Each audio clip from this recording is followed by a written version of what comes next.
Hello everyone, I am Surabhi. Welcome to my channel. Today I'm going to talk about how do I prepare for a unit study, from where do I start, what all happens in this process. And today is like day zero for me when I am going to plan a new unit study. So that's what I thought is the best time to actually show you what happens, how I actually start. Because finally when you see a lab book, finally when you see a unit study video or what are projects you do not see the background work and all, and it's very important because I see then when you see my 10 projects together, you get overwhelmed. Wow, so many, how can we do it? But I'm just going to show you how I actually start tumbling, falling, and then how do I figure it out. Okay? So that's how we're going to start today. So, first of all, my unit studies or my lab books are only for non fictional stuff. Basically, animals, and now we start with history. Why? Because animals is something I love, my kids love. I just love animals just like that, as a journal thing. All other science topics do not like I do not like them much personally. So what subject which you don't like you can't teach well, or you have to really put a lot of effort. So like for history I have to put a lot of effort because I do not like it much. Animals I love, so it's easy for me to set up a lab book or a unit study of animals. So first thing that. So try to find something which you like, because finally you are going to one who's going to read aloud those books, who is going to explain these things to kids. So if you're not interested in it, it'll not work well. So either make yourself interested or just whatever, but you should be enthused about it, and whatever is in your eyes and your face, it reflects, and that creates the vibe of the unit study. Okay, so that is the preparation you have to do. So for me it's easy because I love animals, so generally I pick up animals, and today is also the animals part I'm picking up. Again, I have two options today. I have an option of a dinosaur and an option of bats. Now from where these options came? No, it's not I know about these animals. No, I don't love these animals. I've never even read much about them, so it's not something it comes naturally to me. But yes, like few days back, we went to dollar store for some work, and I saw stickers of dinosaurs, and they were the new kind of stickers, some puffy kind of stickers, which it was a fossil and everything, and it just got me thinking that wow, these are new stickers. So again, my kids are little and I have two, okay, and one doesn't read. So again, also when you are starting a unit study from day zero, you should have something to fiddle about, something to look forward to. Explain it like I told in the Egypt unit study also, that all the Khaduf or mummy and everything, I did not make it on the first day. So when I got the kids on table that today we are going to study about Egypt, they were like, what?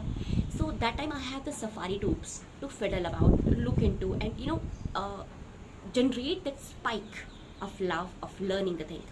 So the same way, if I want to do a unit study of dinosaur, I should have something to start with, not the project as I'll prepare later. Something to just they get excited about. So for dinosaurs, I have some safari tubes of the skeletons, the heads. I remember that, and these stickers. Now these stickers are the one which actually gave me an idea. Okay, let's do dinosaurs. So that's all I have today. I have just the stickers and just an idea that let's do dinosaurs. Then I came home, looked at my home library, and I have lots of books, and I have taken out 4-5 books of dinosaurs. I have not read any of them. My elder one has, because when she was young, she used to love dinosaurs. So that time we had books, but that's what I'm telling. It doesn't come very naturally to me. So starting a study of dinosaur needs a lot of effort on my end. I'm just telling you, it's not a lot of effort on my end because I'm not that enthused about it. It's going to be a lot of hard work for me to read, much more like history. So you can say that. So today is a Saturday. I'm planning to start this unit study maybe this week or the next week. I start unit studies only on Monday, so that we have some continuation and some it just goes with the flow. So again, I have a lot of books. And these books I have not read. Honestly, I have not read these books ever. Maybe flipped through when I bought it for my elder one, but I have not read them. So today, on Saturday morning, I am sitting here with my post-its. I'm sitting with my books, and I know I have stickers, and I know I have the safari tube of the skeletons, the head of the dinosaurs. That's all I'm going to sit with, and I'm just going to flip through the books. and not exactly flip, but actually read in a way. Like, I'll not read the full book, okay? So don't get scared that you have to read the full book of all the 5 books I have. But uh, when I flip through these books, that is when I'll start getting ideas. And also, any topic is very overwhelming. If you have the 5 books, there's a lot of material in these 5 books. But there are two factors. I have a time limit. Time limit in the sense of attention span. One is that my kids will not be able to tolerate a topic for more than 20-30 minutes per day. And also, after some time, it'll get boring. So usually I set up 1 or 2 weeks only, and that to 2 or 3 days a week for me. But now, of all these books, what all topics do I actually want to cover? Because I have the time span limit, attention span limit, I have the full week limit. So that is what I'm going to do. I'm just flipping through, reading through, and then finalize the topics which I'm going to touch, and that will be my work for today. And for each of the reading part, because my elder one reads and I do read aloud, so I will not do read aloud of every single thing, obviously, but I'll still put the post-its here which I want her to read, which I find it really interesting, and other ones I will post-its for her to read herself, and post-it for me to read aloud to them. What I want to read aloud, because the problem is that she can read her whole, but when I start reading aloud, it will not be that interesting. There are a lot of facts and figures and so many complicated names. My younger one will lose it. I know, if I just go to technical part of this book, it's a very child friendly book, like one topic only, but as soon as I go for one or two units, she'll say like, okay, what next? And that is like something doesn't work. I'm just saying, it doesn't work. So I have to finalize which topics I want to read as a read aloud, and what I want my elder one to read herself, because she will be doing the main projects part. Younger one will join here and there for stickers or for this thing, but activities wise or learning wise, it's mainly for my elder one. So today, with the post-its, with these books, and that is the first step of doing it. And again, I'm telling, I have one sticker project ready. If I have to start on Monday, I have one sticker project ready. I have one matching the skeletons ready, and that's it. I am not going to plan for the full projects for the full week. It's just that on Monday night, I'll see how it goes. And if it goes well, my kids are interested in learning these things. Tuesday is a break. Wednesday, I'll again pick up this unit study. And so I have Monday night and Tuesday full to finalize next project because when you read the books to kids, it's not only reading, it leads to discussions. My elder one will say some things, some fictional stories, some books she has read, some questions they'll have. So your projects should be directed towards them. If you prepare everything beforehand, you do not leave any chance for spontaneity, any diversion, and also because you have already worked so hard and found all the material for the project, if the child does not want to do it, or child want to do something else, you will not be able to let it go. So it is not very good to be prepared everything beforehand.